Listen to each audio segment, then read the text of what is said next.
গর্জে উঠেছে মমতা। মোদির প্রতি তার যেন কোনো মমতাই নেই, উল্টো করছেন তুলোধুনো। কারণটা আসলে কি? কেন আবার জমে উঠেছে মোদি মমতার এই দ্বৈরথ? ভারতের সীমান্তরক্ষী বাহিনী বিএসএফকে পরোক্ষ ইঙ্গিত করে ভারত বাংলাদেশ সীমান্তে অতিরিক্ত বাড়াবাড়ি হচ্ছে বলে মন্তব্য করেছেন পশ্চিমবঙ্গের মুখ্যমন্ত্রী। একই সঙ্গে ভারতীয় নাগরিকদের প্রতিবেশী বাংলাদেশে ঠেলে দেয়া হচ্ছে বলেও নিন্দাও জানিয়েছেন তিনি। পশ্চিমবঙ্গের কোচবিহার জেলায় প্রশাসনিক এক বৈঠকে মুখ্যমন্ত্রী মমতা বলেন, ভারতের নাগরিকদের বাংলাদেশে পাঠিয়ে দেয়া হচ্ছে। আমি রাজ্য পুলিশকে বলবো, ভয় পাবেন না, একটু সক্রিয় হবেন। বাসিন্দাদের হয়রানির অভিযোগ তুলে তিনি বলেন, কোচবিহার সীমান্ত জেলা, সীমান্তে আইনশৃঙ্খলা বজায় রাখতে হবে। কোনো ধরনের বাড়াবাড়ি বরদাস্ত করা হবে না। কেউ বাংলা বললে সে বাংলাদেশি নয়। বাংলাদেশ একটি দেশ আর পশ্চিমবঙ্গ একটি রাজ্য। উত্তরপ্রদেশে অনেকে উর্দু বলেন, পাকিস্তানিরাও উর্দু বলেন। পাকিস্তানে পাঞ্জাব রয়েছে, ভারতে পাঞ্জাব রয়েছে, দুই জায়গাতেই মানুষ পাঞ্জাবি বলেন। তবে শুধু বাংলার বাসিন্দাদের হয়রানি করা হচ্ছে।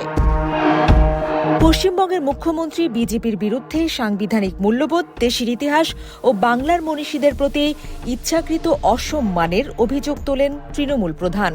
মমতার কথায় দেশের স্বাধীনতা সংগ্রামে বাংলার অবদান বিজেপি বোঝে না। আপনারা যা ভাবছেন তাই করছেন। আগেও রাজ্যসভায় ঘোষণা দিয়েছিলাম, জয় হিন্দ, বন্দে মাতরম চলবে না। এই ধরনের সিদ্ধান্ত দেশের ইতিহাসকে অসম্মান করে। শুনলাম তারা নেতাজি, গান্ধীজি, রামমোহনকেও পছন্দ করেন না। দেশের অবদান কি, বাংলার ভূমিকা কি তা তারা জানেন না।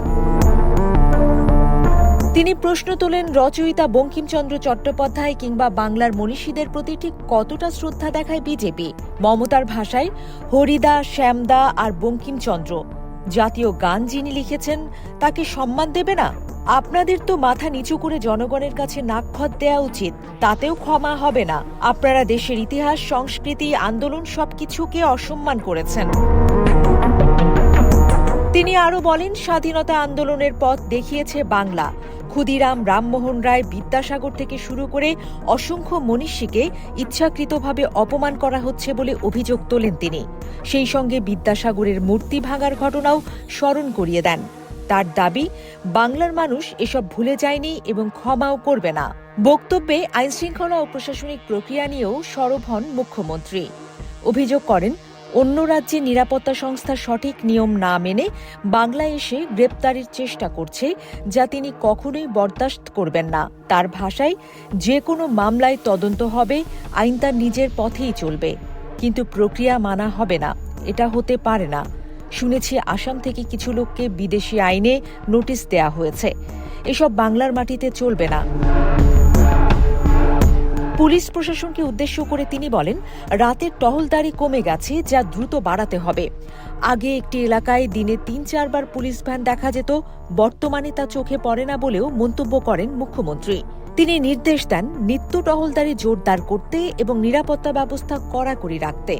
এই দিন ভোটার তালিকার নিবিড় সংশোধন নিয়েও কড়া নির্দেশ দেন মমতা বন্দ্যোপাধ্যায়। তিনি বলেন, বিভিন্ন দফতরকে বুথ পর্যায়ের কর্মকর্তাদের সহযোগিতা করতে হবে।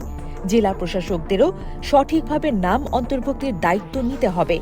অনেক নাগরিক, বিশেষত যারা বাইরে গিয়ে বিয়ে করেছেন বা অন্য রাজ্যে কর্মরত অভিবাসী শ্রমিক, তাদের নাম তালিকায় ঠিকমতো উঠছে না বলেও অভিযোগ করেন তিনি। সবশেষে বিজেপিকে সরাসরি আক্রমণ করে তিনি বলেন, বিজেপি এজেন্সিগুলোকে হাতের পুতুল বানিয়ে রেখেছে। আমি আজ এখানে ভোট চাইতে আসিনি। বুকে শক্তি নিয়ে বাড়ি ফিরে যান। কেউ আপনাদের বাংলা থেকে বিতাড়িত করতে পারবে না। কেন্দ্রীয় সরকার অত্যাচারী, স্বৈরাচারী। এরা সংবিধান, গণতন্ত্র, বিচার ব্যবস্থা সবকিছুই শেষ করতে চাইছে। দেশকে এদের হাত থেকে বাঁচাতে হবে।